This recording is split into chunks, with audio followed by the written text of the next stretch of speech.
இயேசு கிறிஸ்து நாமத்தினாலே நண்பின் வாழ்த்துக்கள். இன்றைக்கி வந்து நம்ம ஆதியாகமம் 35வது அதிகாரம் 1ஆம் வசனம் முதல் பார்க்கலாம். சரிங்களா?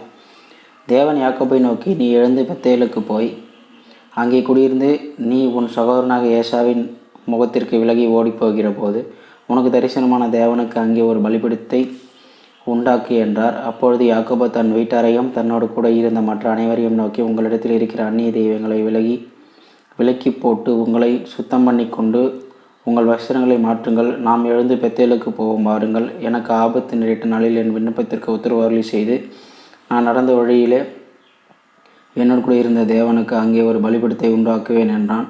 அப்போது அவர்கள் தங்கள் கையில் இருந்த எல்லா அந்நிய தெய்வங்களையும் தங்கள் காதணிகளையும் யாக்கோபிலிடத்தில் கொடுத்தார்கள். யாக்கோபு அவைகளை சீகேம் ஊர் அருகே இருந்த ஒரு கருவாலி மரத்தின் கீழே புதைத்து போட்டான். பின்பு பிரயாணம் புறப்பட்டார்கள்.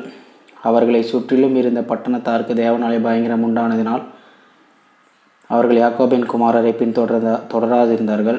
யாக்கோபு அவனோடு கூட இருந்த எல்லா ஜனங்களும் கானான் தேசத்துள்ள பெத்தேல் என்னும் லூசுக்கு வந்தார்கள். அங்கே அவன் ஒரு பலிபீடத்தை கட்டி தன் சகோதரனுடைய முகத்துக்கு தப்பி ஓடின போது அங்கே தனக்கு தேவன் தரிசனமானபடியால் அந்த ஸ்தலத்திற்கு ஏல் பெத்தேல் என்று பெயரிட்டான்.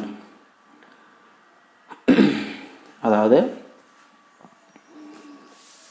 அந்த போர்லாம் முடிஞ்சதுக்கப்புறமா இந்த மாதிரி கர்த்தர் வந்து அவனுக்கு ஒரு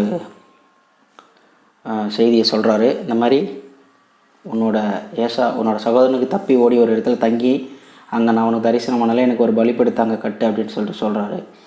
யாக்கோபு அதுக்கு கீழ்ப்படிந்து அவர்களோடு இருக்கிற மக்கள் இடத்துல எல்லாத்தையும் அந்நிய தெய்வங்களாம் விட்டுட்டு விலகி வாங்க, எனக்கு தேவன் காண்பித்த தரிசனமான அந்த இடத்துல ஒரு பலிபீடத்தை கட்டி அவரை தெய்வமாக வணக்கம் வாங்க அப்படின்னு சொல்லிட்டு எல்லார்கிட்டையும் சொல்லிவிட்டு அங்கேருந்து புறப்பட்டு போய் அந்த அவர் தரிசனமான இடம் வந்து பார்த்திங்கன்னா பெத்தேல் என்னும் லூசுக்கு வந்தார்கள். அந்த இடத்துல தான் அவர் தரிசனமானார். அங்கே ஒரு பலிபீடத்தை கட்டி அந்த இடத்துக்கு வந்து ஏல் பெத்தேல் என்று பெயரிட்டார்.